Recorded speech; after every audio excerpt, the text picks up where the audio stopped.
woman recite the Quran during her period? There's a lot of confusion regarding this matter, and there are three things that I would like to say about it. First of all, remember that there is no consensus amongst the scholars, there is no ijma' regarding the prohibition for a woman to recite the Quran during her period.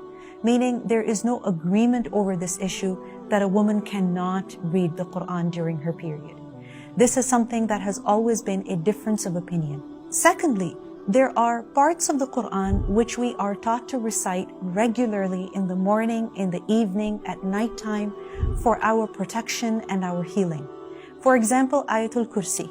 We are taught to recite it every night before going to bed. Why? So that we are safe against the attack of shaitan. Likewise, the Mu'awwidhat, قُلْ هُوَ اللَّهُ أَحَدٌ قُلْ أَعُوذُ بِرَبِّ الْفَلَقِ قُلْ أَعُوذُ بِرَبِّ النَّاسِ. These are essential for the purpose of protecting ourselves against evils that exist. And then thirdly, there is also Surah Al-Fatiha, which is shifa, which is a cure and healing. So if a woman is not allowed to recite the Quran during her period, this means that she's not reciting Ayatul Kursi, she's not reciting these surahs for protection, she's not reciting Surah Al-Fatiha for healing. If her children fall ill, she cannot recite it on them.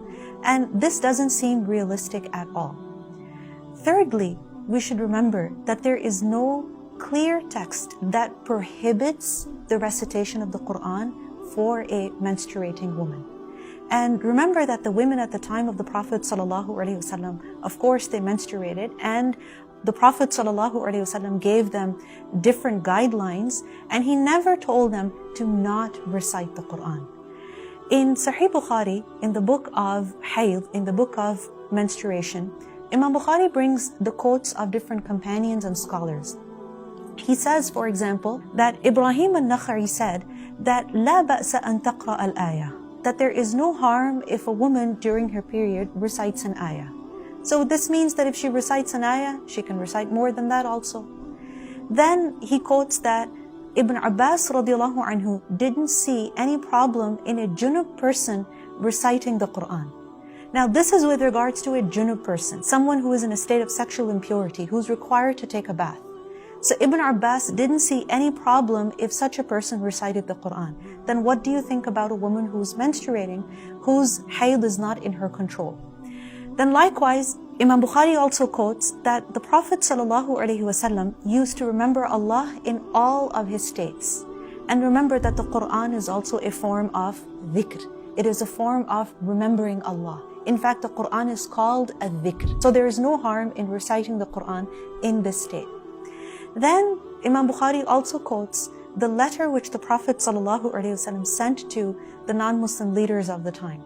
And in those letters, the verses of the Quran were mentioned. Bismillah was mentioned. And then the ayah from Surah Ali Imran was mentioned. So those verses were to be read by non-Muslims. Now, of course, the body of a Muslim is tahir, it is pure. So just because a woman is in her period, it doesn't mean that she cannot recite the Quran. Her mouth is clean, her tongue is clean, and the Quran is in her mind, she has memorized portions of it. So does it mean that during her period she has to bring them out of her heart, of her memory? That's not possible. So remember that the body of a woman in her periods does not become unclean. Her tongue is not unclean. Her hand is not unclean. So inshallah, she can recite the Quran and there is no harm.